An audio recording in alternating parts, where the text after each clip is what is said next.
What's going on, everybody? It's that time again, the AllSooners Podcast, episode 134 on this wonderful Wednesday, August 3rd, 2022. Josh Callaway in Oklahoma City, Ryan Chapman and more, John Hoover in Tulsa.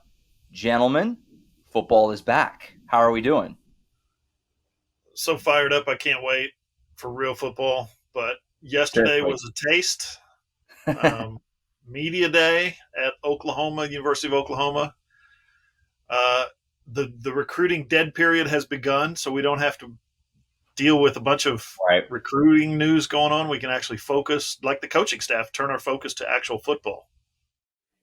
It was such a lovely experience to be able to be like, oh, we've got a ton of fresh content. As we were kind of talking before we left, it's like, you know, when you go to Big 12 Media Day, you get overloaded with a ton of stuff, and it's like you're almost there, but you got to make that last all the way up till day like today. Now we're just like, no, we've got tons of the cup overfloweth, and we got to get all out by Monday because next week starts all over again. That's the exciting part. Yeah.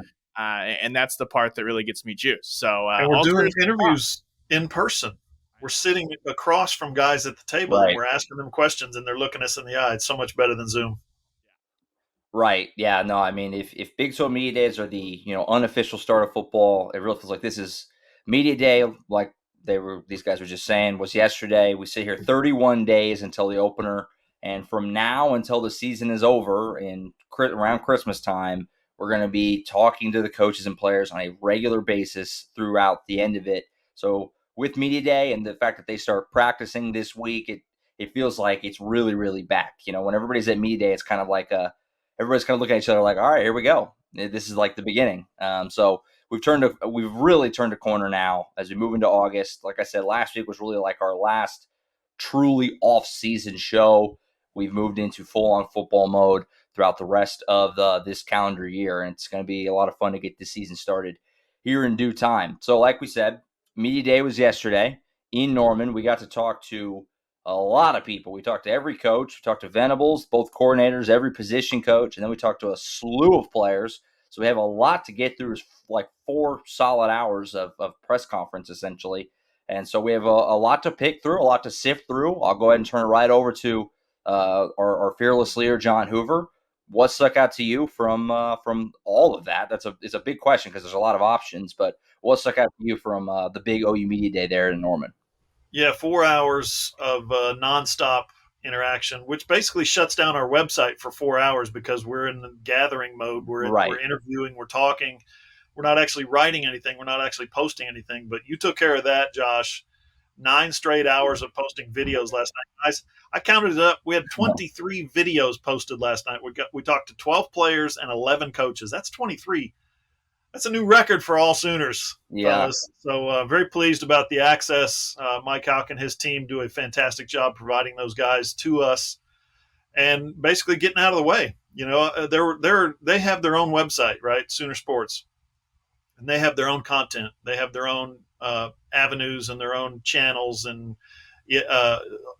what is it? Sooner Sports now, Sooner Sports TV. Help me out, guys. Help me remember what the name of their. Well, Sooner Vision on ESPN Plus now. That's it. Yes, Sooner Vision on ESPN Plus. Committing that to memory so I don't say it wrong. Yeah, but if anyone should know about that, it's me, I guess. I would say so. Yeah. So, but they've got all these opportunities to provide content to Sooner fans, and yet they know the value that guys like us and guys like the Oklahoman and the Tulsa World and the Norman Transcript provide. We all have readers, we all have subscribers and followers and all this listeners and all this. So for them to open the doors to us yesterday and say, here's 23 guys you can talk to in a 4-hour stretch, go get them. That was awesome. And I thought about this. I don't want this to come off as the wrong way, but I thought about this driving home last night. I'm going to tell Mike Houck, do you realize how easy your job is? I know there are knuckleheads in every profession, but and obviously Mike has a huge hand in cultivating and nurturing these guys in their media professionalism that they showed yesterday. But all 12 guys that came in, all 12 of them were polished, well presented, well spoken, articulate, engaging, funny, There was nothing to not like about any of those interviews. Every one of them was good, and it struck me because one of the last ones was Reggie Grimes, and I said, "This is so good, I'm just going to roll this camera." So we got 20 minutes of just Reggie Grimes talking. He is so good and so funny and so engaging. That's one of the things that stands out to me is what a good job OU does and Mike Houck and his team do of prepping these guys, and then how polished and ready they are for the moment. When I was their age, guys, shout out to you guys because you're good. But when I was their age, when I was your age, I was an idiot. I was a babbling fool. I mean, I still kind of am, but that's just I was really struck by how impressive everyone, not like 8 out of 10 or 10 out of 12, 12 out of 12 of those guys hit it out of the park yesterday. Don't worry, still a babbling fool over here as well. But and two, I know they have an interesting job, and I know that while the fans want the juicy stuff, like all these guys have been coached. Oklahoma's a very classy program, right? Like that they're not just going to throw bombs at people left, right, and center, and they've all been coached up to the you can be positive about your current situation without just dragging perhaps last year or a previous coach through the mud or stuff like that. And when you get that coaching, if you have guys that aren't as good as both the coaches and the players, you get a lot of guys that just totally shut down, right? Like when you ask something that it's like, I'm not trying to lead you to a bad spot, but the context of last year versus this year, these guys are very good at understanding that and be able to give you some thoughtful insight. Billy Bowman had a lot of great stuff to say. That'll be coming to the site soon, so keep checking AllSooners. Eric Gray, a story that by the time you listen to this podcast, I talked to Eric Gray and DeMarco Murray about how different it is last year to this year versus two scholarship guys and the huge running back room they've kind of built and cultivated. Like a lesser group of guys would not kind of understand what you're trying to do and totally shut down, be worried about, no, I'm not trying to get anyone in trouble. But they're able to kind of take these questions and understand what's happening and give you a ton of insight, which I think is just awesome for the fans, because that means that the fans get real access to these guys as opposed to just kind of trying to pick through some stuff and speculate. So makes it a ton of fun and very appreciative of how that's all presented and all the access we got yesterday. Yeah, absolutely. Completely concur, especially Hoop's point about, all 12 guys being so great, and that was the 12 guys, and that didn't even include the other 3 that we got in media days who were very good too. Dylan Gabriel was the only repeat from Big 12 media days. We didn't get Marvin Mims, who's obviously fantastic, or Ethan Downs, who's fantastic, or Woody Washington, who's great too. So, it's a well-run team. I think that, you see that through the way that they handle media and their professionalism and all that kind of stuff. So, Hoove, is there anything that jumped out to you from the day yesterday? Those 4 hours of interviews and press conferences. Any noticeable takeaways from the day? For sure, the team belongs to Brent Venables now, not Jerry Schmidt. Everybody is done with Schmitty. They survived summer with Schmitty, messing with Schmitty in the summertime, right? They survived that, and I think to a man that was asked about Schmitty yesterday, to a man, they all said, it was hard and I was scared. I ain't gonna lie, but you can tell the progress we were making while we were making it. You could, Justin Broyles, for instance, was saying there's only so many lifts you can do, right? Benny Wiley, the strength coach, Jerry Schmidt, the strength coach. There's only so many lifts you can only do bench press so many times, or you can only do squats, or you can only do whatever the other lifts that they do. He said the way that you do it and the intensity that you approach it with and the mindset that you have when you do it now is different. So, you don't just show up, push the weight, and step aside. You go in with the idea of, okay, this is what I'm going to accomplish today. This is my goal today. And I think basically every guy that got asked about Smitty yesterday was had something positive to say. And right. You expect to hear, of course, they're still working with him, right? He's still here. But you expect at some point to hear what those Lettermen were saying, those old timers, right? Oh, this is going to be a nightmare for these guys. Oh, these guys have no idea what's in store for them. But every guy came out and said, oh, yeah, we're so much better because of Jerry Schmidt. So that was interesting. And then you saw some gains by some guys. Reggie Grimes, for instance, is up to 270 pounds. He is a full-fledged – he's no longer an edge rusher. He's a defensive end, okay? He is a hand in the ground, three-point stance, locking down that edge of the defense right there. At the same time, he said he's going to drop in pass coverage from time to time, which is interesting. Jalen Redmond's up to 296, I saw on the roster today. Now, we saw him bigger in the spring, but to see him at 296 after he's played at 265 and 270, 272 his whole career, he is now a massive human being. He's bigger, he's stronger, more explosive. And then, on the flip side, you got David Agwebu, who said, I played at 262 last year. I'm going to have to lose 20 pounds. He's down to 242, and he's faster and more explosive than he's ever been. So you're seeing alterations maybe in bodies and weights and sizes and statures. And there's a reason for that. They need David Agwebu to play sideline to sideline and play fast, and they need those defensive line guys to be bigger, stronger, faster. Also, I thought the power went out for a minute, but it was just Anton Harrison coming in the room blocking out the sun. He is massive, massive human being. Big time. Yeah, I thought the Schmitty stuff was really interesting, especially when you kind of dug into, Brent Venables talked about this a little bit, that the thing he's most excited for, obviously the strength and all that stuff, but at this point, that's almost second nature to Schmitty and what he's doing. But it's the mindset and the mentality and what that instills and how important that was in the player-led culture. And like John Finley talked about this, of like, he wants his guys to be the kind of leaders that don't just at the end of the workout when everyone's smiling because you made it through going, hey, by the way, this wasn't good or that. Like, he wants guys to step in immediately and say, no, that's not good enough. So whether that it starts in the weight room, right? So that's not a good enough lift. You didn't put enough effort in. Then it's going to bleed over this fall to the practice field, where he wants Braden Willis to step to one of those young guys and say, you didn't run this route with enough intensity in practice. How do you expect to get open in a game? Because that's like a criticism that was levied on the old Baylor offenses, that not everyone is running routes as hard as they need to, knowing the ball's not coming to them. So it's just interesting, because I wouldn't classify last year's team as a team that was mentally weak. Like, they were down a lot and never ever gave up. It was just did they have the A, personnel on the field the fourth quarter to make a difference, or B, the physical ability to make the difference? So we know that's going to come with Jerry Schmidt, but kind of seeing this mental change even further, that's got to be good news. But also, the other thing for me that really stood out is it's easy to talk about alignment from head coach down to defensive coordinator, down to position groups, all that stuff at the start of spring when no one's coached it down and everything's new and all that stuff.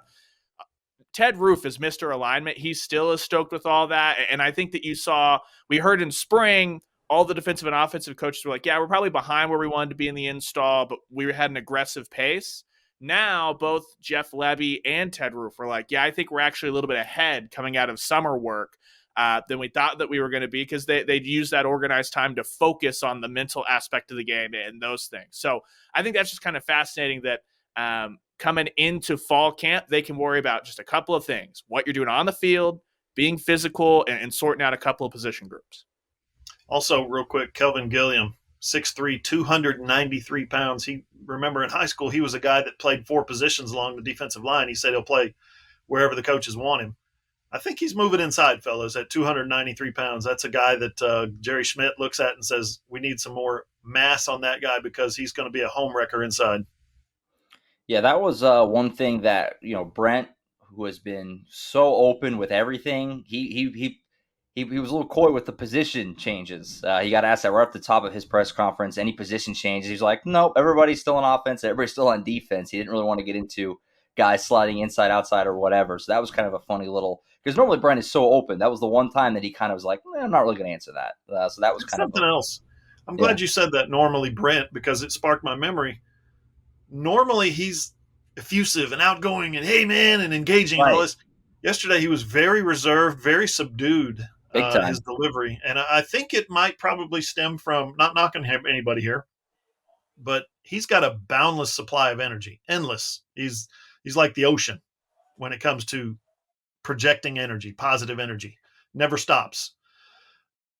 Well, yesterday it was a little more subdued. And what was that part and parcel byproduct of the month of July and all the recruiting that they did? Like, guys are sleeping like 4 hours a night for an entire month. You know what I mean? He referenced that kind of tiredness and feeling during that week when he was interviewing for the job and, negotiating for the job and meeting Joe Castiglione and Joe Harris for the job. He said at some point it was nice to be able to get a good night's sleep.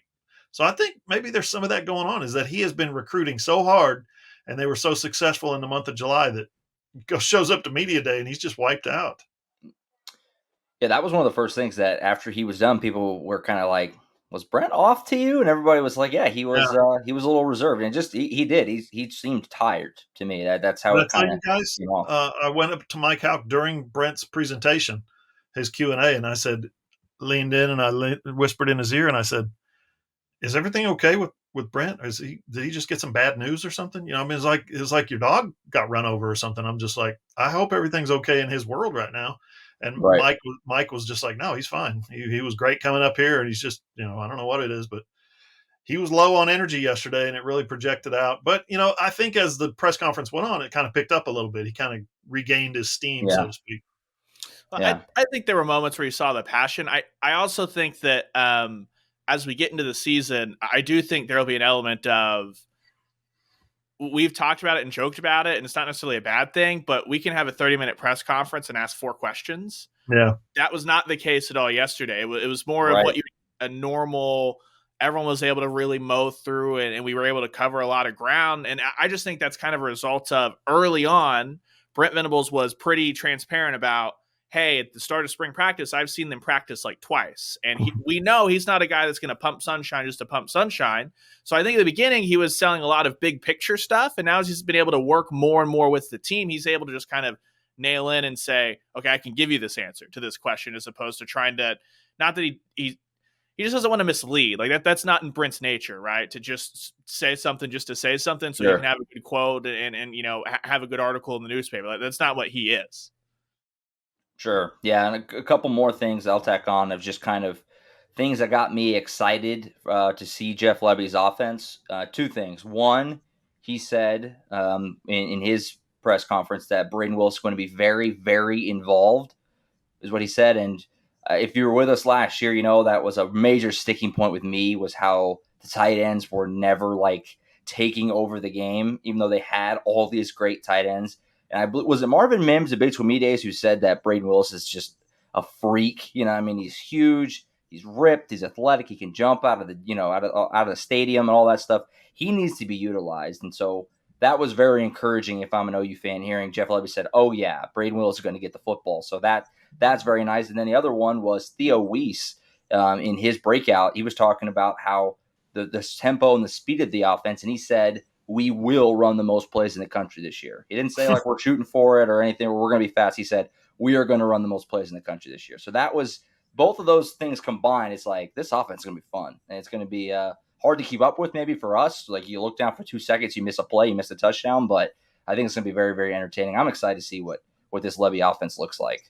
Yeah, me too. Running back by committee, more than likely. I do think that if Marcus Major stays healthy, he's going to have a big, big impact on this season. Wide receiver by committee. You know, Marvin Mims is going to – I made the prediction for SI, one of the, you know, give me a crazy prediction or a bold prediction. I said he's going to lead the Big 12 in receptions this year. He's going to have over 80 catches. Who's going to come in second? It could be any one of like 8 guys that's second on the team in receiving this year. So, you're right. It's going to be hard. I would think it's going to be hard to stop, just because it's hard to identify who's got the football, who's the main threat. Obviously, Mims in the receiving game, and Eric Gray is your RB1. But I think there's going to be a lot of people touching the football this year. Well, here's the other thing that I think the fans really like, and this is something that you've seen, a criticism you saw, even when before the fan base had totally turned on the previous staff.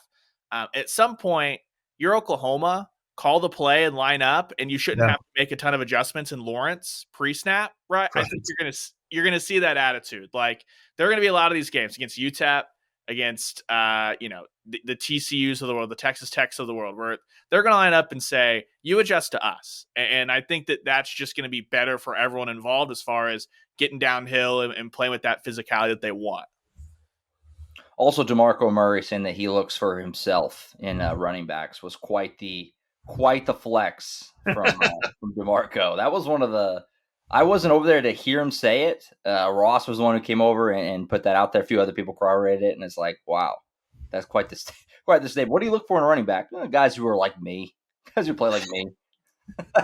Remember in the spring when I asked him about Eric Gray's versatility? Does he remind you of anybody? Remind you of yourself? And he's like, yeah, he does remind me of me. He can do a lot of different things. Classic. Did you guys also notice? First of all, I didn't even recognize him. I'm like, who's that guy over there in the corner? It was Michael Turk, the All-American punter. Cut his hair, short hair, shaved his face. He's got a mustache now. And on the roster, he's 6 foot tall, 240 pounds. He's huge. He's bigger than some linebackers. He's huge. And he dropped the little nugget yesterday that he's going to be the holder this year for Oklahoma. A little mild breaking news there. So he's going to replace Spencer Jones as the holder for whoever the new kicker is. Brent Venables said it's it's a battle for the place kicking job. So maybe check out Turk's athleticism and strength a little bit on some trick plays or something at some point this year, because that guy start stiff arming guys. Heisman. Look, you don't want this because something's gone wrong, but we need to see Turk lay the wood, just obliterating a punt returner this year. that feels like it could happen, because he is. Yeah. I don't know for a fact, and obviously I need to look, but he's got to be one of the more just jacked punters.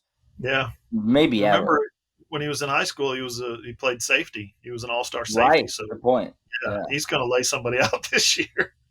Yeah, it was funny talking to Turk too, because obviously we remember, but at this point last year, Turk still wasn't even on the team. Right. He didn't come to the team until later in August, and then immediately took that punting job and ran with it. So, but he talked a little bit about that fact that as good as nice of a year as he had last year. Remember, we talked about it before. He didn't punt enough to qualify for any of those major statistical categories because he didn't have enough punts. He said that's a challenge, not punting all the time. He's like, I don't want to punt. He's like, I want our offense to score points, but it is a little hard when you don't punt until like the third quarter for the first time. He said holding is going to help in that regard. He's going to get on the field more often, kind of get the adrenaline flowing a little more. He's going to be kind of coming in and out a little more regularity. So that's going to be something to kind of watch. Turk he might be taking a step up between being huge and then the holding job. He may be even better in 2022 than he was last year. Of course, Jeff Lebby's hoping he just stays over there. We don't need you as much as possible. But it was a heck of an OU Media Day. It was good stuff, and we'll get on the regular flow of hearing from these guys and coaches every single week. Was there any last things from Media Day before we turn the page? Ryan, go ahead.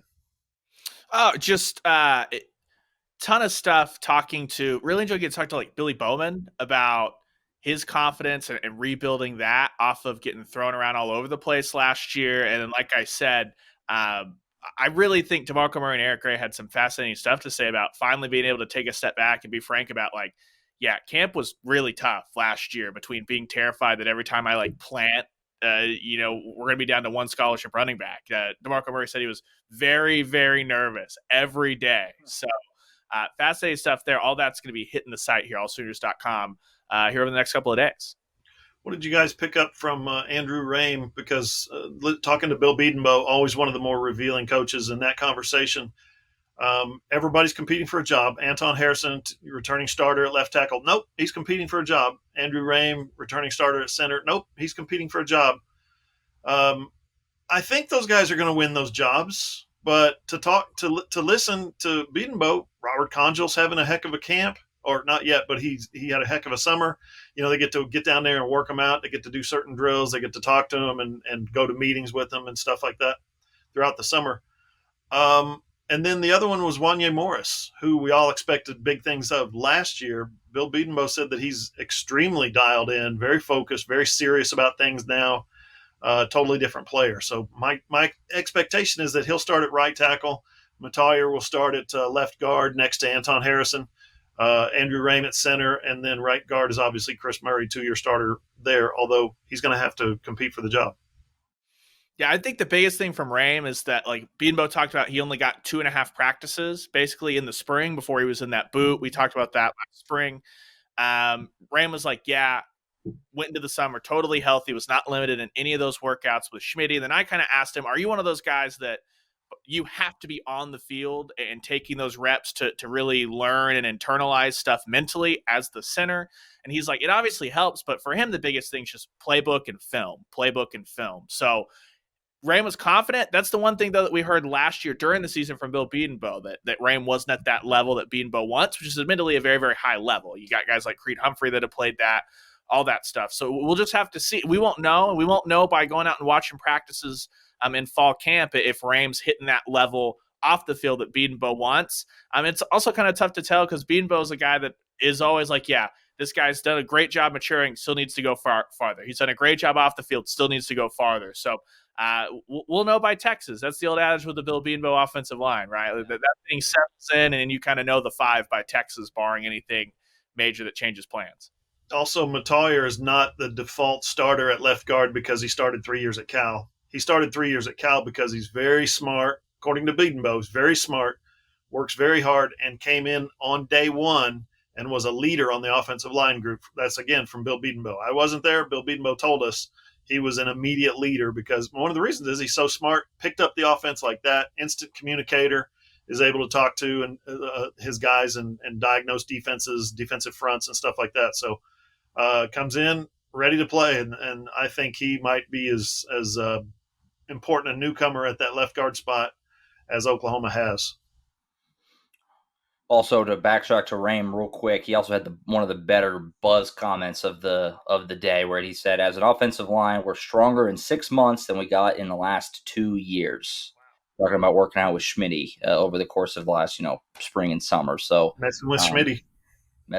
That was one of the big things we talked about. Was supposedly, and obviously I've never done it. If I did, I would die. But supposedly Schmitty, offensive line is where he really works a lot of magic, putting those guys in the best shape of their lives. So obviously strong comment there from Andrew Raym, and we'll see how that shakes out. Also, one more, just because as we've continued to talk about media, I keep remembering other things because there was just so much. It was, like I said, 4 hours. But I also really liked both Theo Weiss and Eric Gray talked about how excited they were to play for a defensive coach. Theo Weiss said he always wanted to. He was like, I can't really explain it, but I've always kind of wanted to. Then Eric Gray talked about how you just got to be nasty or something like that to play for a defensive coach. And he was like, and Bob Stoops was a defensive coach, so the bar has been set basically. So that was kind of interesting too to hear both those guys, those offensive guys who obviously signed up to play for Lincoln Riley, offensive guru, now playing totally different guy, different coach, and they're excited about it. So it's gonna be interesting to see how that plays out. Very excited to get this season started. We got a whole fall camp to go, though, and that's what we're going to talk about next. We're going to break down fall camp. They start practicing this week, storylines to watch, position battles that we're interested in, all that good stuff coming up next on the AllSooners Podcast. On Twitter, you can follow AllSooners at @all_Sooners. Ryan's at Radio's Ryan. Who's at John E. Hoover. I'm at Josh M. Callaway. Our website is allsooners.com. We are a Fan Nation affiliate, part of the Sports Illustrated Network. All right, segment 2, like I said, fall camp starts this week. We were told yesterday that practice day numero uno is on Friday, so get ready to go. We have, like I said, 31 days until that first game. Practices get officially rolling. We are going to get to go out to practice a handful of times, kind of like we did in the spring. The plan now is that we'll get to go on Monday, so watch out for some content coming out of that. If you're following us really closely in the spring, you can expect a lot of similar stuff here in the fall, getting coaches and players, obviously, every single weekend to go to practice pretty often, as Venables is a little more open in that area. So that stuff kind of all gets rolling here later this week into the early part of next week. So what are some things that we're watching for? We can do kind of a storylines, I guess, first, and maybe go position battles after that, or however you want to take it. What are some things you're watching for, you're going to want to ask about and learn about more as we go week to week leading up to that first game? Let's start with Ryan's story this morning on the position battle at backup quarterback. Very interested. Talking to Dylan yesterday about those guys, talking to Jeff Lebby about those guys. Davis Bevel, the transfer from Pitt, he's got basically one major game of experience, and it was in the bowl game against Michigan State last December, January, whenever that was. And then obviously General Booty, the junior college transfer, Tyler, Texas. These are guys that they're Division I quarterbacks that haven't played against the kind of schedule that Oklahoma's going to play. So sure. They don't have that experience, but they do have, in Bevel's case, he's 6'6", 230. He's a big fella. He's, obviously that's something that catches your eye. And then Booty, we're told Booty might have the livest arm of anybody on the team right now. So Who's going to be the backup quarterback? They're going to turn it over to a true freshman who just joined the team in January, skipped his senior final semester of high school to come out and play spring football for the Sooners. Micah Bowens, the Penn State transfer from last year, he's more of a athletic runaround guy, might eventually at some point read the tea leaves and possibly switch positions if he wants to get on the field, because there's only one quarterback, but you can play 5 wide receivers, right? And then, of course, obviously Ralph Rucker. That's one that Lincoln Riley, the quarterback guru, quarterback whisperer, thought enough of him last year to name him the third string quarterback behind Right. 2 5-star recruits. So think about that. I think we would be foolish to rule out Ralph Rucker just on the fact that he's a walk on and not ready. It's going to be interesting because Dylan Gabriel got the question yesterday, guys, about his collarbone. We haven't had a chance to ask him about that. He said, rehab was good. He's 100%. He's healthy, all this. But that thing looms a little bit when you've got one quarterback who's got a lot of snaps and then a lot of quarterbacks who have 0 snaps. That's something that is really, really, that might be the most important kind of underlying story of the entire season. Yeah, and OU's had really good luck with health at the quarterback position over the last couple of years, frankly. A lot of that has to do with offensive line play and having smart guys in there that know how to protect themselves. But it's a violent game, as Bill Bedenbaugh says. So, yeah, the backup quarterback for sure. Really interested because asked Levy yesterday, like, okay, so you brought 2 guys in that knew there was an established starter. So what are you looking for those guys to kind of do to continue to push Gabriel, all that stuff? And he's looking for guys that are going to take ownership of the offense. So that's something that I think that, obviously we can't be in practice, so we don't know who's throwing more interceptions, stuff like that. But that's something that Levy seems very up to talk about over the course of fall camp as we kind of talk to him is, hey, Bevel, Booty, Rucker, who was that guy that's kind of taken ownership and kind of confident? So that gives me a little bit of optimism that hopefully we'll be able to kind of parse through that and kind of figure out who's really succeeding there. Because elsewhere on the offense, you're looking at, can we get 5 guys that are going to start along the offensive line? We think we know who that'll be, but is there a surprise? Is there someone that starts working inside that maybe takes over that's a different wild card? But other than that, we know you've got the established 3 at wide receiver, right, of Mims, Stoops, Weiss. So is Farouk carrying that momentum? Can LV Bunkley Shelton come in, who I asked Jeff Levy yesterday, and he was like, they love the experience, or the upside with J.J. Hester, the other transfer coming in. Kind of who's going to factor in? Because like you guys have mentioned, like we mentioned earlier, he's going to run a ton of plays, which means there's going to be a ton of balls out there to be caught for wide receivers. Yeah, I mean, as far as the backup quarterback, I still think it's probably Davis Bevel. He's got some experience, like Hoof said. I mean, he did play against Michigan State in the, I think it was, is that the Peach Bowl? Peach Bowl or Cotton Bowl? I can never remember. Peach Bowl, yeah. Played fairly well, in that game. So he's got at least some experience because, and Jeff Levy was very candid in this area that it worries him that after Dylan Gabriel, it's hardly anybody has played after him. So they have talent there. It's not, we're not sitting here saying that these guys all stink or something like that. It's just that it's inexperience. So it's a lot to potentially throw on a General Booty or Rucker or Devil. Like Dylan Gabriel goes down in the first quarter of the Texas game. Okay, go win this game. Like that's asking a lot. So it's going to be interesting to see how that plays out. And certainly is one of the more interesting battles on the team because like who said, I mean, that collarbone injury, it's very easy to hurt it again after you break it once. And to Ryan's point, he's been very lucky here. I mean, outside of Baker getting hurt that TCU game in the second half, I can't really think of any time where the starting quarterback for OU was out, unless I'm just blanking on something. So Baker, Kyler, Hurts, Rattler, Caleb Williams, they all stayed healthy. So that hasn't really been an issue, but could happen easily at any time. So certainly worth keeping an eye on there. To keep the theme of backups going, I'm also very interested in that running back too, which, Hoop talked about that a little bit in the first segment. Eric Gray's clearly number one. Doak Walker preseason, all that good stuff. But after him, it's wide open to me. I mean, Marcus Major looks like clearly the obvious number 2, but he also didn't play hardly at all last year. It's not like in 2020 he was some massive part of the offense. He had moments. He had a good Cotton Bowl. But, what is he like after basically just a lost year? Then you have the freshmen, Barnes and Sawchuk. DeMarco Murray said that Sawchuk is just the man, basically. I can't remember. Somebody else said that Sawchuk was the fastest guy on the team, which was a statement. It was between him and Jaden Rowe. That might have also been DeMarco Murray. I can't remember who said that. I'll have to check that real quick in just a second. But can those freshmen get in there? Where do they fit? And then also, Tawi Walker, the JUCO guy, we talked about him before. And then, we did the breakout series. Ventavious Thompson from UCF is so interesting to me. It was crazy, guys. I don't know if you saw, but I looked into his stats in his 3 years at UCF. If you add them all together, they basically are Kennedy Brooks' numbers from last year. Yeah. Like, it's almost the exact same number of carries, yards per carry, exact same number of touchdowns. Like, he was productive at UCF, and obviously Levy knows him, Gabriel knows him. I don't think it's crazy to think that Ventavious Thompson could be used. So I'm very interested in that running back too, as well.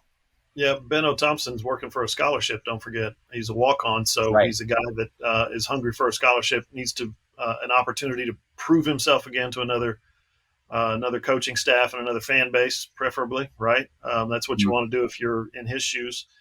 We've talked about it before. 25 years old. He's a guy that's going to he reminds me a little bit of Chris Carson at Oklahoma State. Remember when he just kind of decided, okay, this is how I'm going to run from now on. Chris Carson just recently retired at the age of 27, but you're talking about a guy who is mature, understands his role, and embraces the idea of this is my one shot, this is my one opportunity. So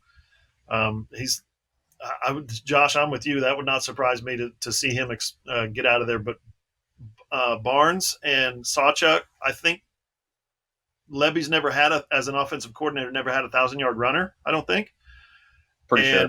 So if you look at just the roster, right, you could see Sawchuk popping a 75-yarder and 1 week in a like Kent State or something, and then the next week he gets 15 carries. You could see Eric Gray getting 18 carries 1 week and then 7 catches the next week. You could see the load just being spread out to kind of everybody. And I'm not willing, you saw my story on the breakout guys, Tawi Walker. I'm not willing to say yet that he's not going to be a factor. I think he might factor into this. It's a long season, 13, 14 games. So Stay tuned. Yeah, DeMarco Murray highlighted Eric Gray, Tawi Walker, and Gavin Sawchuk as the 3 guys that mentally pick up the playbook. Like he basically said that he was blown away by really Sawchuk for coming in, and he's had the playbook coming in the summer and already knowing it, knowing everything he needs to know, all that stuff. So DeMarco Murray's comment, his parting comment on Gavin Sawchuk was, yeah, we're going to have some fun with him, which if that's what DeMarco Murray's rolling out there, then I would bank on Sawchuk somehow, some way contributing to the team this year. Also, real quick, remember on the quarterbacks, the guys that the most experienced guys, the guys that we're presuming are going to step into the role as the backup quarterback, they're the least experienced guys at Oklahoma. They're the guys who have no knowledge of the playbook, no knowledge of OU and being on camp. You know what I mean? They just got here. They're summer transfers. They didn't have the spring, right? And they didn't have the spring. All those other guys had spring football to learn from Jeff Levy and learn from Dylan Gabriel as well. So, yeah, that's going to be really interesting to see how August unfolds, to see who that backup quarterback is going to be. And my prediction, fellas, is that the backup quarterback is going to change throughout the year. You're going to see different variations and iterations of who the backup is. And it could be a situational thing. Micah Bowens could come in and run a specific package. General Booty could come in and run a specific package. Yeah. Davis Bevel, same thing. So, man, that's going to be the one to me that we're not going to know almost like until it's too late. Like, oh, Dylan Gabriel's hurt. Who's the backup? Sure. Yeah, no, it's fascinating to me because it's just wide open. I mean, there's an argument to be made for several different guys there. So it's going to be one of those things to watch, and watching, whenever we get to go to practice, watching the reps, what are these guys? Who do we just think looks the best? So it's going to be kind of a fun little storyline to watch there. Oklahoma's hoping it never comes up. Gabriel just stays healthy, but that's just the reality of football, that it very well could. What about the defensive side? Is there a position area that you're just interested in, even if it's just rotations or just the hierarchy? Cornerbacks is very interesting to me because obviously Woody Washington's your number one, but then what is it like after that? Where does DJ Graham, Kanai Walker, like CJ Colton comes in from Wyoming? He's a wild card. that sticks out to me. But what about you guys on the defensive side of things? Go ahead, Ryan. Yeah, I'm really curious about the secondary a lot. You've got a guy like Trey Morrison, right, who's a very experienced guy. I'm assuming he didn't transfer in from North Carolina to just play a snap here or a snap there at Oklahoma. But when you look at it, okay, is he going to factor in at kind of that nickel corner, what they use with the cheetah? Is he going to be in the rotation at corner? Because you mentioned a bunch of guys there, like Woody Washington nailed on. DJ Graham, I think he's going to be the guy to start at corner too, but we saw some ups and downs last year that it's a story for me of, is he going to close the door and put it all together, or is there going to be open for rotation? Like, it's going to be Bowman and Key Lawrence at safety. Talked to Billy Bowman, though, that, Jordan Mukes is a guy who's come on strong kind of as a backup in that rotation. So what did that kind of look like in the secondary? Where does Trey Morrison kind of factor in? And then the other guy that I'm fascinated in, and this is coming up to the site as well here in the coming days, but I was asking Ted Roof about the cheetah, just how multiple do you want that position to be? And we got the names that we knew, right? A Trey Morrison, a Justin Broyles, a Jaron Kanik. That's what we saw in the spring game. What we didn't see in the spring game a whole lot of was Justin Harrington sliding over there and really moving it. And Ted Roof was very, very had a ton of praise for Harrington and the work that he's done. Because that's what when you asked Brent Venables basically said he's coming on as a walk-on at the bottom of the depth chart, going to have to show that he's committed, working all the way back through all that stuff. Ted Roof was very, very complimentary of that work that Harrington's put in, and that is a totally different look at that spot and something that OU fans begged for when you had Charlie Kolar going across the middle and just using and abusing that middle part of the field for Oklahoma. If you have a huge body like that, not a lot of tight ends going to be a factor if Harrington is that dude at that cheetah spot.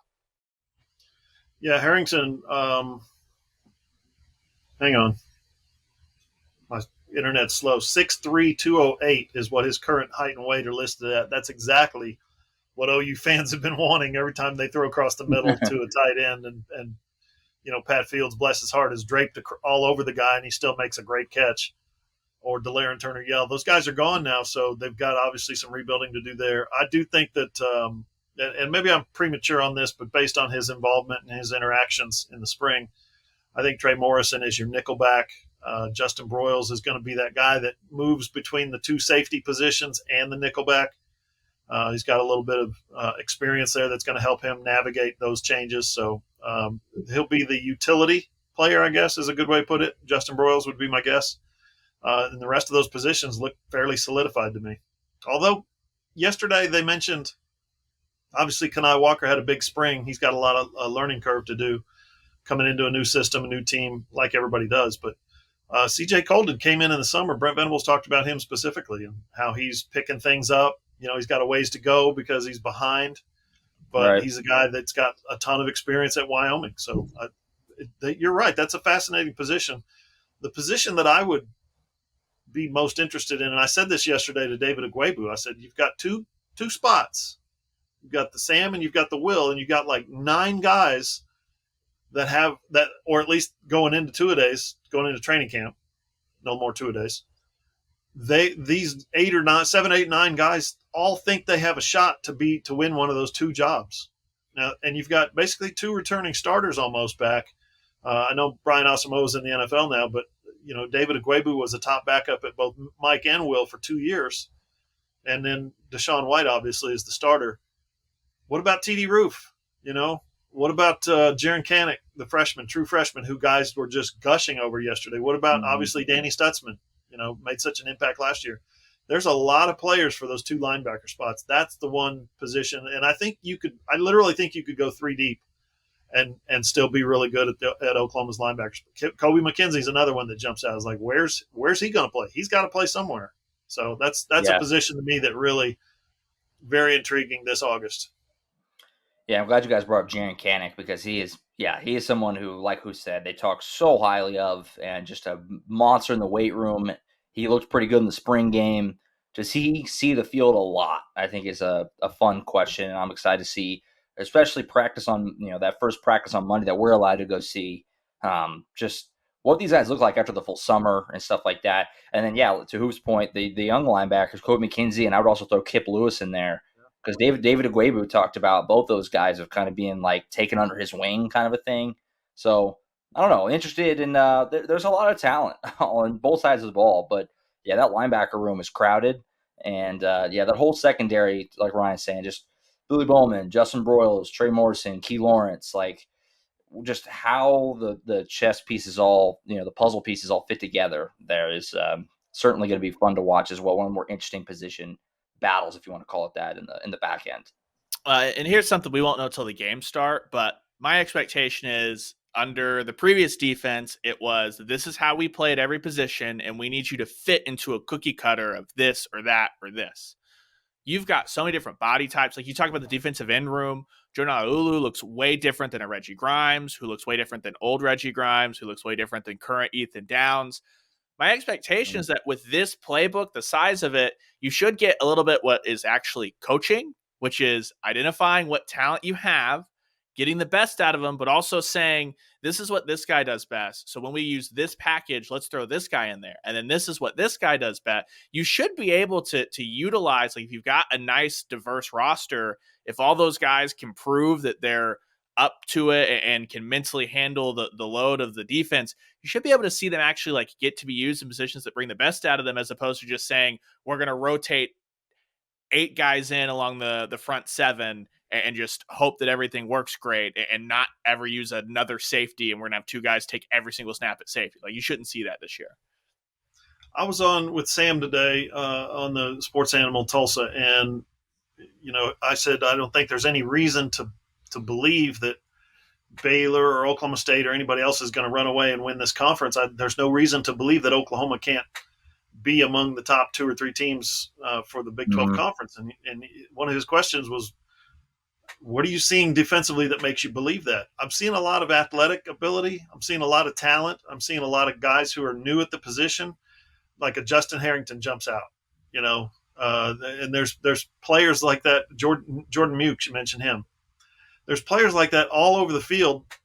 They have to play, and they have to play at a high level, obviously. But boy, the potential is there. And guys, I've said it before.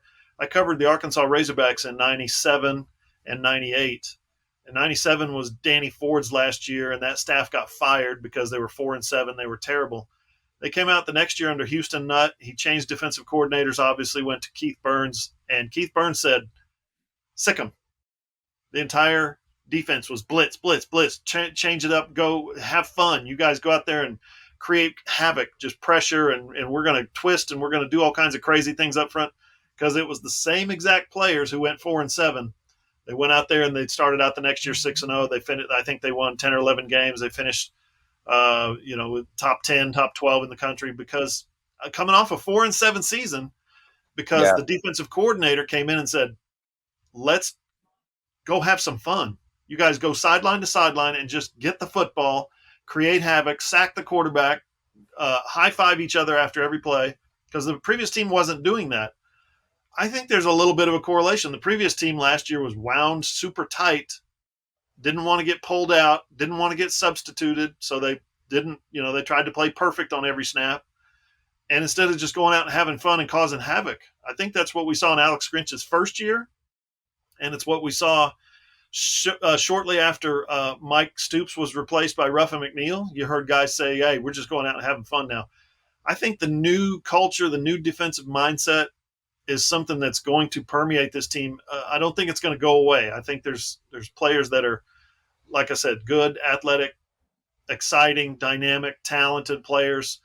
All they got to do is be turned loose. And once they turn loose and start having fun, I think this defense is going to be a lot better. And the simple answer to that, too, is also everything you just said. But Oklahoma, Oklahoma State, Baylor all lost a ton of pieces off their defense. Oklahoma recruits double what Oklahoma State does, at least what Oklahoma State had before Mike Gundy tried to kick it up and kind of capitalize off this Fiesta Bowl.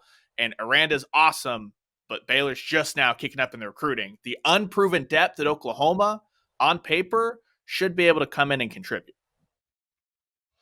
Yeah, hard not to be excited about that OU defense, and just all the pieces. The talent seems to be so obviously there, and they have an edge and a chip on their shoulder big time. Billy Bowman talked about that yesterday. Of just they're they're, and Billy Bowman's a younger guy, but generally speaking, that they are ready to, like Jay Valai put it very well yesterday, ready to be the why Oklahoma wins, not the but with Oklahoma, which is what Jay Valai was saying. Don't be they're really good, but that defense. Let's be the why they're winning, why they're so good. So there's definitely a big mentality shift there, and it seems like they have the talent and the ability, the bodies to do it. Going to be fun to watch play this year. That coaching staff, Todd Bates and Miguel Chavis and everybody, going to be fun to see what they can do. All right, we're going to take a timeout again here. We'll come back. Lots of recruiting to get through. It was a massive weekend in Norman, party at the Palace. Looks like it was a huge success. Talk about a couple of new commits and some ones that we're keeping an eye on here moving forward next on the AllSooners Podcast. Final segment of the AllSooners Podcast, episode 134 on this first Wednesday of August. Fall camp's about to start. Football is just in the air. It feels good. We're getting somewhere. Season opener is a little over 4 weeks away. Incredible. So, like I said, they're right at the end of the last segment. It was a massive recruiting weekend for Oklahoma, coming right off the heels of just what was a outrageous July. And before we get into Party at the Palace and the newest commit, which was a biggie, we'll talk about the guy that got right at the end of last week. We touched on it on last week's show because it seemed like it was trending that way. He made it official last Thursday. Derek LeBlanc from Kissimmee, Florida, 6'4", 270, 4-star defensive lineman, number 13 DL in 247 Sports Composite. Guy who, from what I've seen of him, got great hands, great ability to just get off. I mean, just constantly, just get off me. You know what I mean? He's obviously a big, strong guy. Don't get me wrong, obviously. But it seemed to me to be much more of almost like he just has very good hands, able to knock down blocks and get around and make plays happen. Good at causing fumbles, sacks on the quarterback, things like that. This is a great get. I mean, you go into Florida and get a guy who had Florida in his top 3. That's always a huge win. So Oklahoma kept it going. The last commit of July was a big one in Derek LeBlanc. I talked to 4 or 5 coaches yesterday about their recruiting philosophy in July, really since they've been here, but just the fact that, you finish June with the last week of June, you pick up 2 commits, and then you get 9 in July, and you get 1 in August, and there's rumors of silent commits, as many as 4 or possibly 5 silent commits right now. And among the coaches that I talked to was Todd Bates, and Todd Bates said something. He was talking about how the team wants to play this year.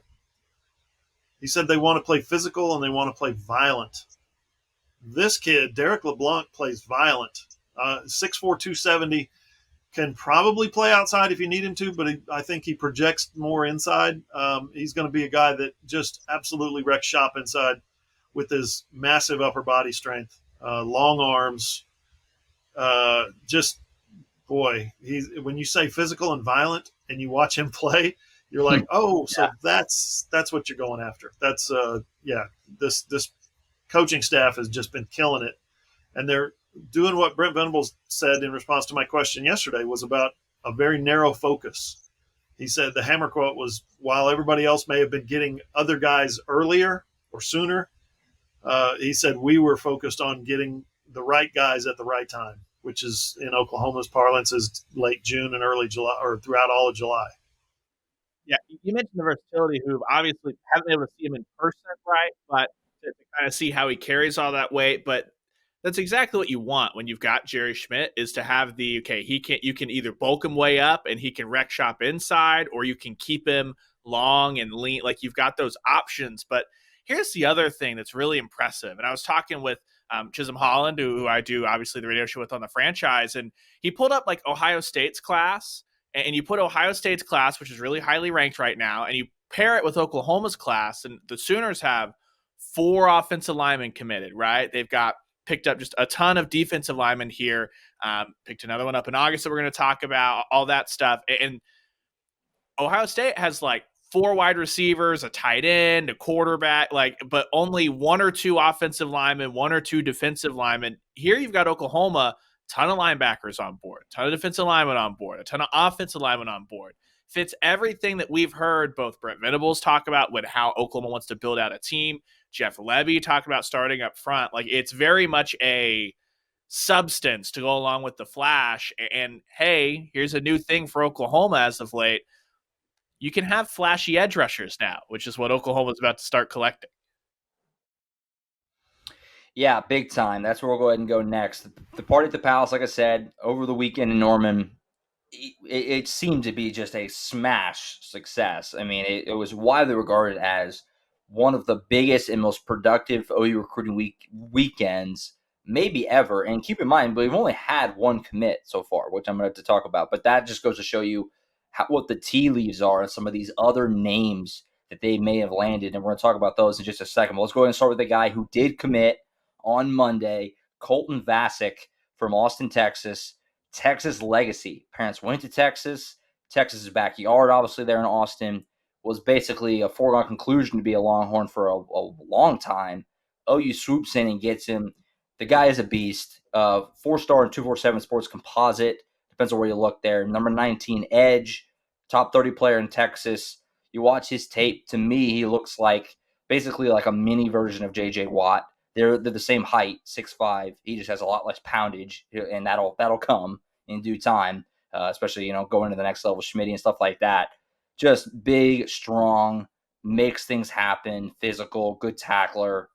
I mean, just seems like a slam dunk get here. And then again, to the same point I just made about going into Florida and pulling LeBlanc from Florida to go into Austin and go get Vasek from Texas when he's a Texas legacy and all that. I mean, it happens. Obviously, it's not completely unheard of, but it's a heck of a gift for OU and a tough miss if you're Texas. I think you saw the Miguel Chavis video, shirtless in his backyard. I believe that was his backyard, where he's screaming, "Let's go!" He was in the pool, right? Well, yeah. So very, very, very excited about being able to land this kid. He puts so much effort and intensity and energy and emotion into these relationships with these kids.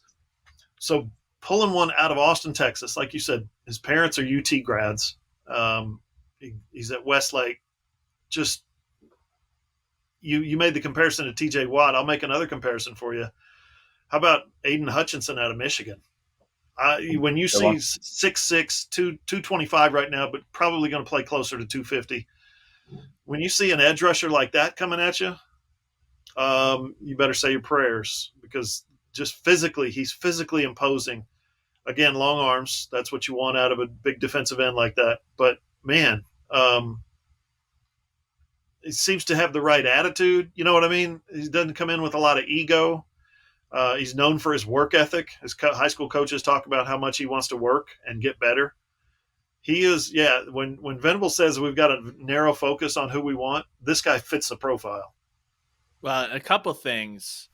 I know I haven't been covering recruiting as long as, super long, but when's the last time he went into Westlake? Like, regardless of if he's a Texas legacy, anything like that, Oklahoma does not win recruiting battles at Westlake. And that's a program that you want to be winning recruiting battles at. So if that's a door that they can open, and then two, the way that you just look at his highlight tape, the way that Westlake uses him, like they ask him to do everything. They've asked him to blitz. They've asked him to line up, handle the dirt, stand up, and he's successful. Jackson Arnold's going to be stoked as he's just getting obliterated and decapitated in one of those hits there.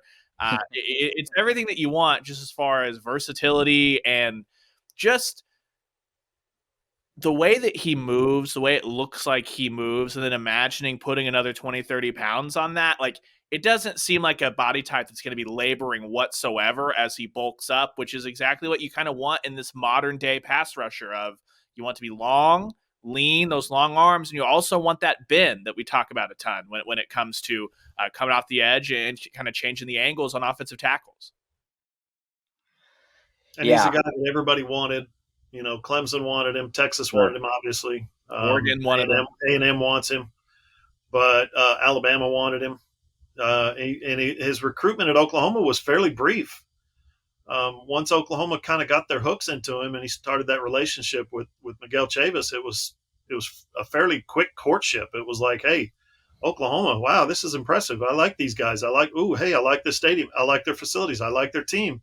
Hey, I'm going to commit to Oklahoma. Everybody that covers recruiting was like, wow, where'd that come from? Yeah, I mean, we're early.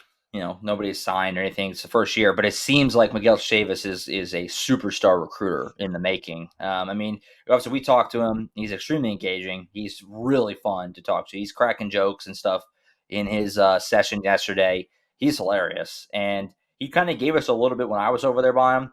Kind of gave us a little bit of like what his pitch kind of is, and he's kind of just like, what OU is, right? You see the fan base, the history here. Brent Venables, what he's done. And then he's talking. He kind of kept going into it of like Oklahoma City's right there, Dallas is right there. You can get to any coast easily. Like he basically gave us his pitch, and it was like, okay, yeah, I kind of see why you're doing well. Like this is convincing. So, yeah, what a win for Oklahoma to go get Colton Vasek, big W there, and he's going to be fun to watch. Certainly in the years ahead, and we'll keep an eye on him moving forward. Brent Venables was very open about that as well, talking about, hey, sign day is not till December. So we're going to keep recruiting these guys. It's not like we get them and that's it. We continue to recruit them after they commit. So that's what Gundy said too. Cale Gundy was like, we've got a lot of work to do to bring this class in. But his hammer quote for me was, and this was in the story, was the train, the locomotive is rolling down the tracks. You can either get on or you can stand on the side and watch as we go by. Yeah. Cale Gundy loves him some hyperbole when it comes to hyping up this program. We've talked about this. There's nobody more invested in terms of years and service in the Oklahoma football program than Cale Gundy. I think you could say Merv Johnson probably was, but in terms of being a player and then a coach forever, Cale Gundy, man, been here forever and wants to continue to be here forever. He loves the place. Absolutely, yeah. Cale Gundy continues to bang the drum that this is happening. This place is going up, and just a matter of time, basically. And the thing is, remember Kansas State with Colin Klein came to Norman and beat OU in, I think, 2012. And I asked Barry Switzer the next day, hey, what does Oklahoma need to do to not have that happen? And he said, we don't have any of those big animalistic hand in your ground, 3 techniques, big 6'5", 270-pound defensive ends. We don't have those guys anymore. That's what Barry Switzer told me back in 2012. Here we are 10 years later. Those guys still haven't showed up. 10 years later, the big defensive ends, they all go to Clemson. They all go to Alabama. They all go to Georgia, and so on and so forth throughout the SEC. Oklahoma, this recruiting bunch right now, this first-year staff is in the 2023 class is getting guys. If you look at everybody, the offer list, like who else wanted this guy that committed to Oklahoma? Alabama and Clemson and Georgia are on a lot of these. Oklahoma is finally beating some of these teams that they haven't been able to beat for most of the last decade. Yeah, so definitely big win there. Party of the Palace looks to have been very, very fruitful. We can kind of touch on a little bit of the names that are floating, because there's some doozies as far as what Oklahoma may have found a way. And also, they haven't announced anything.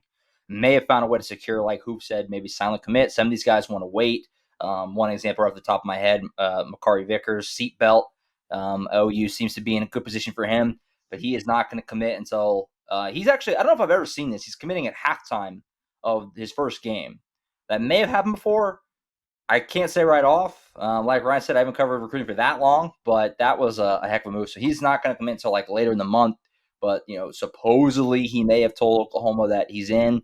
The really big fish is David Hicks, number 1 defensive lineman in the class. Number 1, no in state or anything. Number one player in Texas, number 7 overall player. He seems to be somebody OU made a lot of good headway with.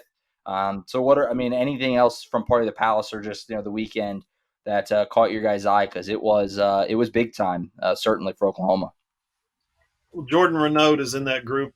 Hicks is obviously at the top of everyone's list. And if he, this is exactly what I just said. If he chooses Oklahoma over all the schools that want him, that doesn't complete the circle. It might open the circle up. You know what I mean? When you get the number 1 defensive lineman, David Stone is on everybody's list as well. He's a guy that obviously is from here.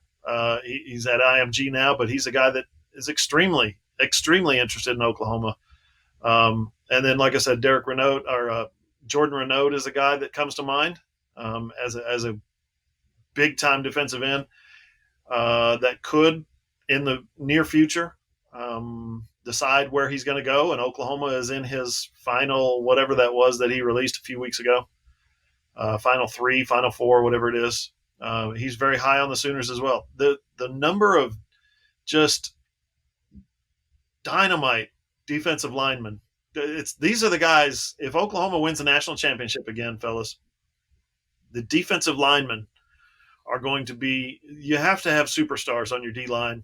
You need a good quarterback and you need a good passing game, and a good running back always helps. But if you have a dominating defensive line, you can win a national championship. If you don't have a dominating defensive line, you need to really luck into winning a national championship. That's where Oklahoma is doing their recruiting, making their recruiting hay right now, is on the defensive line. And credit Todd Bates and Miguel Chavis for making those inroads. Yeah, the defensive line obviously is what everyone's drawing their eyes to. Also, just take a look at Denton Ryan High School. Jackson Arnold brought a couple of friends along. Peyton Bowen, the current Notre Dame commit. Ryan Yates, the current LSU commit. That's a couple of defensive backs.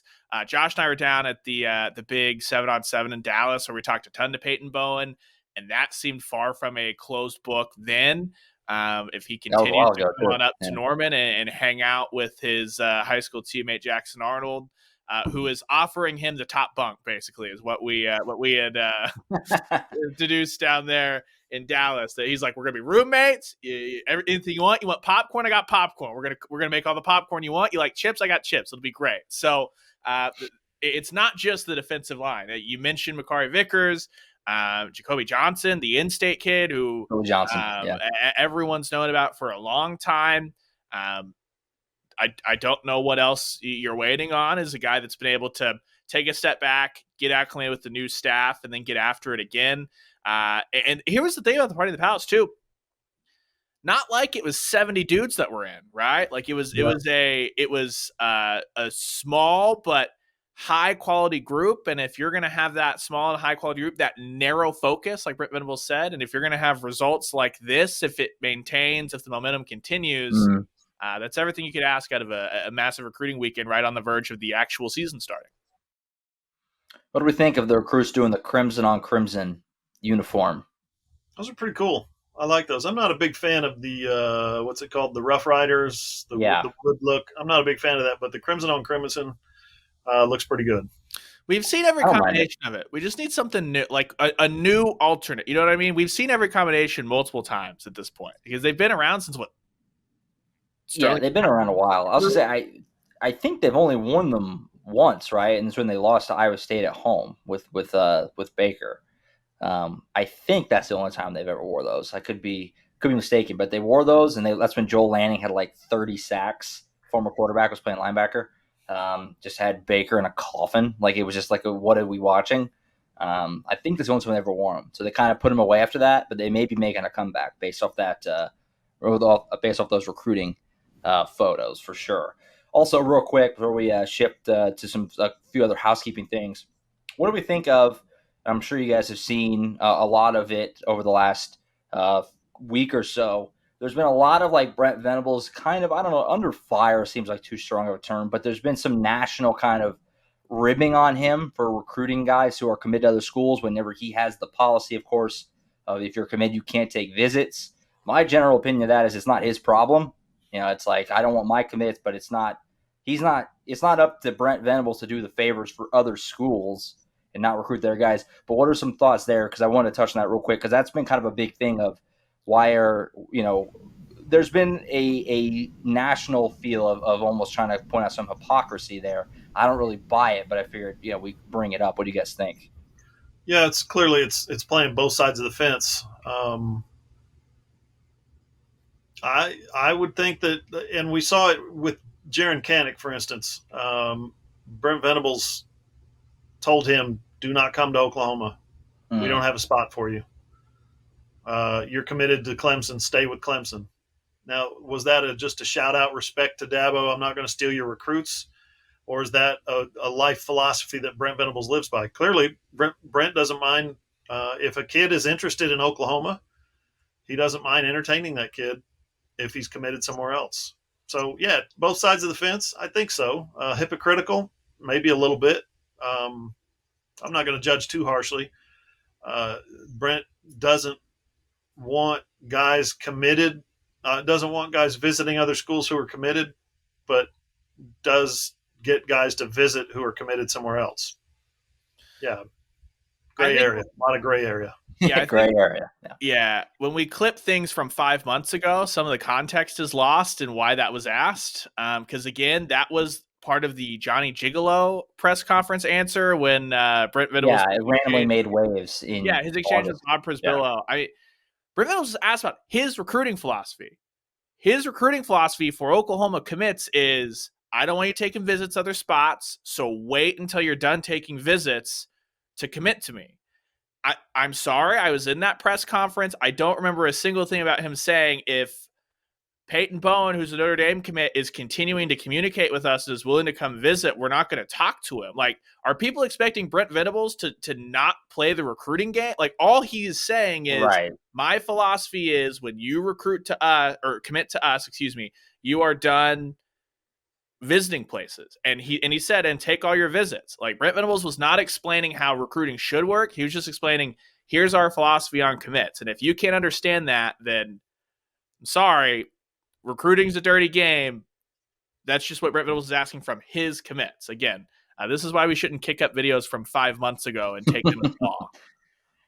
Yeah, for sure. I completely agree. Yeah, there was a lot of, it was from the spring. I don't know why all of a sudden it made traction again. So people kind of found it and pointed out like, why is he? But I agree. Like I said before, I just don't think it's not Oklahoma's problem if your commits or if you're allowing them, then yeah, they're going to court them and see if they can't flip them. I mean, I think it's kind of just, it'd be malpractice on Brent's part, to Ryan's point, to be like, nah, Peyton, you're a Notre Dame commit, don't come visit. You're a really good safety that we could probably get if we do this, but no. Yeah, that's just, that's unrealistic and silly, frankly, for people to think that. But it made waves one way or another, and people can have their opinions however they want there. So wrapping up. Weird how no one had a problem with it before Oklahoma racks up 10 commits in July plus the first day of August.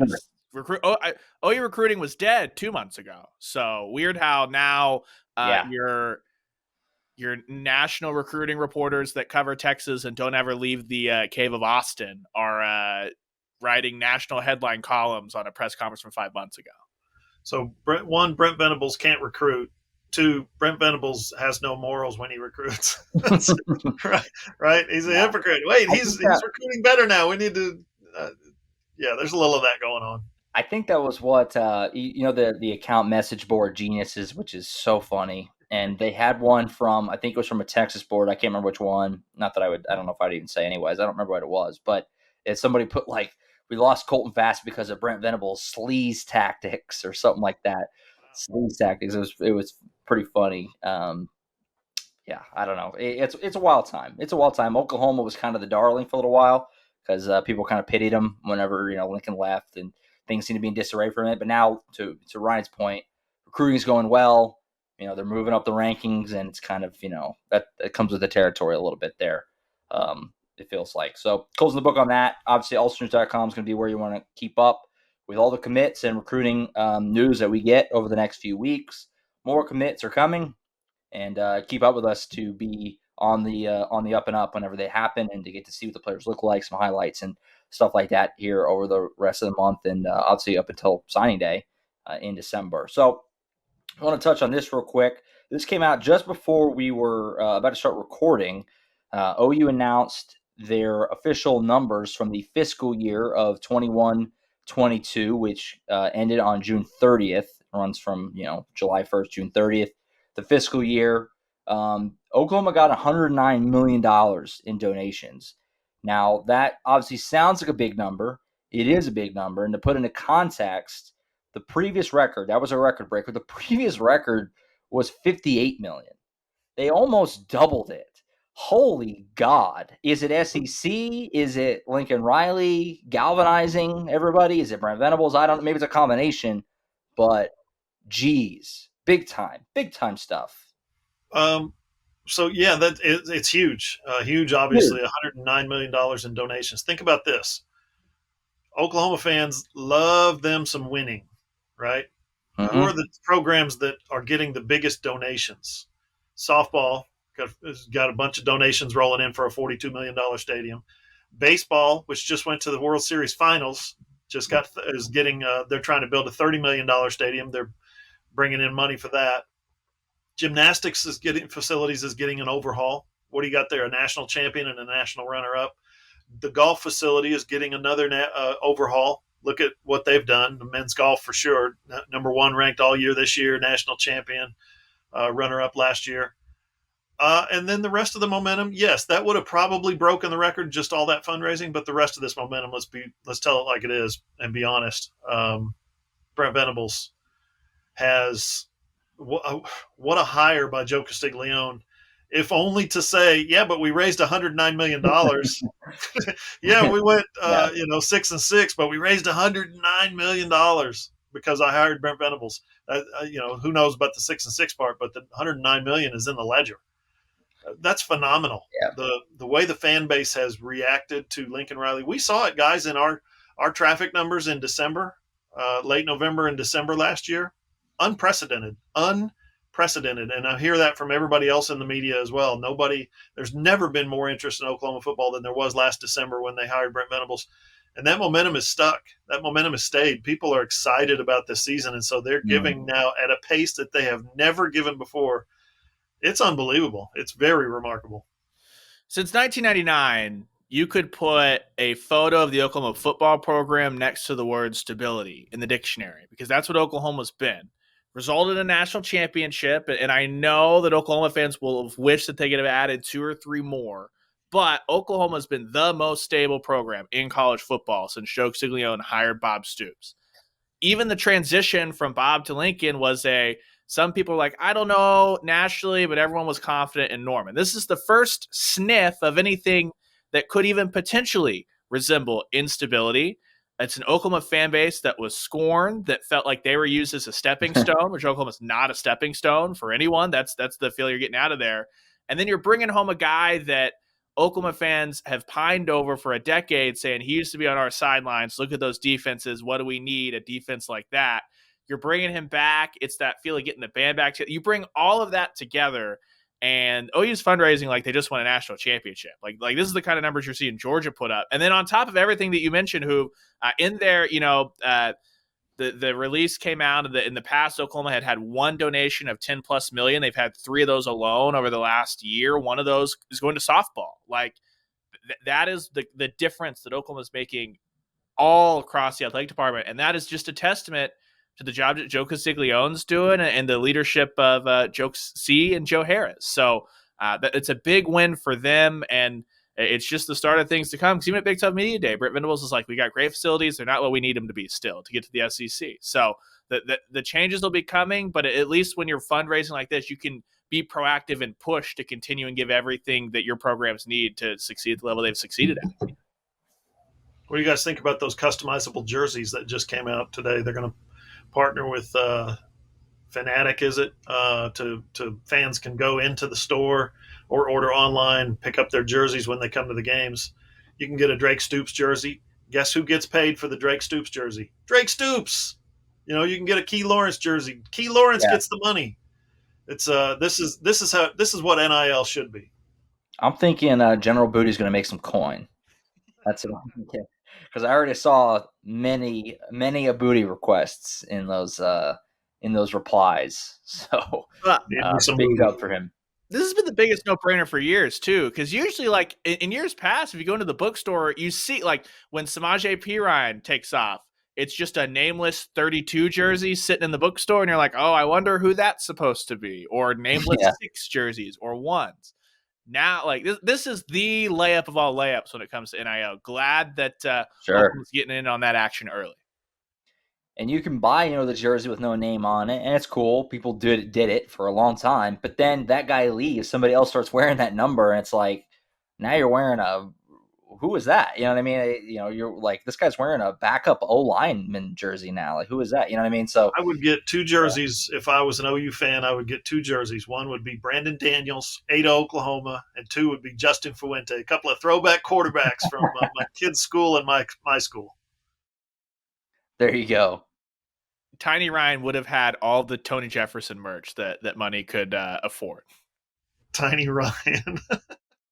I definitely think of me and Ryan's generation. I can think of no player whose jersey, because I saw it a lot anyway, just nameless, but Adrian Peterson would have cleaned up with jersey sales. You think of like the players, so it's like, man, they missed out, because there's some dudes who could have really banked it down hard, and I think AD is definitely in that conversation. And congrats to Gabe Eichert and Dusty Dvorak for starting their NIL deal to get the players. Strengthening Oklahoma, strengtheningok.com. I did a story on it on our website. If you want to look, check that out. AllSooners. Those guys are doing it right. They're putting, they're prepping the content. They're prepping the players for interviews, and then delivering the content, video interviews, and they're doing meet and greets, and they're doing raffles with fans, subscribers who sign up. So that's a cool deal as well. And Dusty and Gabe, those guys don't need money. They're not doing it for a few $100 here and there, like some of these NIL places might be. These guys are doing it because they love OU football. So shout out to those guys. They're doing a great job. Yeah, absolutely. Absolutely. It's a changing landscape. It's kind of unprecedented, uncharted waters. We're still trying to feel it out, and you're seeing more stuff like that, which is cool. And the jersey sales, like who said, it's kind of like slam dunk. So it's nice to kind of see it. You feel like it's coming together a little bit. Like we're starting to find our footing a little. Right. Starting to figure out what it is. Right. Right. What's cool about it is you see. I'm pretty sure Drake Stoops is one of them. That is part of the Norman NIL Club and the Boom Crew and the Strengthening OK. He's part of all three of those. And if you want to support one or the other, more power to you. There's a lot of the same players that benefit from all three. So I think that's really cool. The fact that they're able to, they don't have to compete. They don't have to line up against their teammates and say, no, don't give to those guys, give to us. It's cool that you can participate in multiple opportunities like that. Sure. Yeah, no, absolutely. Absolutely. So one last little tiny thing, flipping the book to basketball. They're in Europe. The men are in Spain, I think, and the women are in France, if I'm not mistaken. Basketball season will be here kind of before you know. We still don't have a schedule, which I know that's like a sticking point for me that I just keep bringing up, but it just blows my mind because we had it like a month earlier last year. So it's like with each passing day, I'm like, where is this schedule? Like, it's blowing my mind a little bit.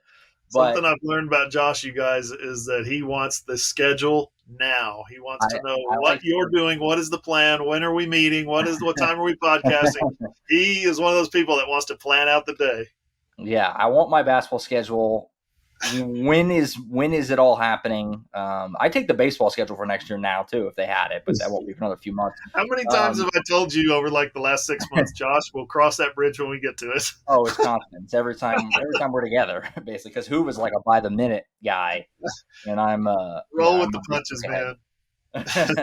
But yeah, the basketball teams are in Europe. Men are in Spain, like I said. Women in France. Anything you guys are looking out for from there? And they're going to play games and stuff. I don't know if we're able to see them on it. I don't really know how that all works, to be totally honest. But first time for these guys to get to play together, especially the men obviously have so many new faces. Women are much more the same team, obviously, than last year. But the men have a lot of new faces. I'm interested in those freshmen, just what they look like, Uzan and Owa especially. But anything that you guys are watching out for from those the summer tours for the basketball teams. How about this? How about Brent Behrens, the PR guy, stream those games for us on his phone? Just hold up his phone, just follow him down the court, back and forth. That'd be cool. We should do that. Could be done. No, I got nothing other than there's so much turnover on this team, even with the coaching staff, that this is exactly, I may have said this on the previous podcast, this is exactly what this program needs is big bonding opportunity. 2 weeks on the road, stuck in a hotel with nobody else around you. Nobody speaks English. You know what I mean? It's just you and your new teammates and your new coaches. It's exactly what they need to build that chemistry and that bond. Yeah, especially you mentioned the turnover. It's not something you can do every year. I can't remember if it's 4 or 5 years every program's able to do this just because of the NCAA rules. But and if you're Porter Moser, happy it's happening this year as opposed to last year where there would have been a ton of COVID restrictions, all that stuff. So got a bunch of freshmen they got to break in, got a bunch of transfers they got to break in. And guys, I guarantee you, these games will be somewhere on the interwebs because of the culture in Europe surrounding lower league basketball and how a bunch of people need to make some money, but no one is watching and no one knows who the rosters are. So there will be streams somewhere. I'll dig into my bag, see if we can't find something. We'll put intern Ross on it. We'll find a way. We'll find a way. I saw a video of practice of the day. Our guy Tinder grows wet from 3, so we're ready. It's basketball's still a few months away, but it'll be here before you know it. Obviously, the focus is squarely on football right now, but basketball kind of just waiting in the wings. Like I said, that'll be here before you know it. In the early parts there of November is when their season usually gets rolling. Wouldn't know if there was a schedule, but I digress. So that's it for us. Another good show in the books. Media day behind us. Like I said, next week's show we'll be back with practice. Actually coming up later this week. We get to go to practice next week. Football's here, guys. How we feel? It's here. It's go time. Can't wait. Can't get this thing Bart Scott. Can we just kick off against UTEP? We got to kick off against UTEP. I need with everything in me to see the rotations. I'm ready for games, big time. Ready for games, but we're getting there. 31 days, we're getting there. All right, folks, that's it for us. You can catch next week's show. We'll be back next Wednesday with reaction from TNC practice and the press conferences from next week, as well as anything new that comes out, recruiting and elsewhere across OU sports. So be sure to catch that show. You can catch that one, all the shows on iTunes, Spotify, Google, iHeart, wherever you get your podcast. If you have an Amazon-enabled device, just say, Alexa, play the AllSooners podcast. Also post on our website, allsooners.com. Click on the playlist on your phone, your tablet, or your computer, and you can catch the video version on Hoover's YouTube page, John Hoover Media. That's it for Ryan Chapman and John Hoover. I'm Josh Callaway. We'll catch you guys next time.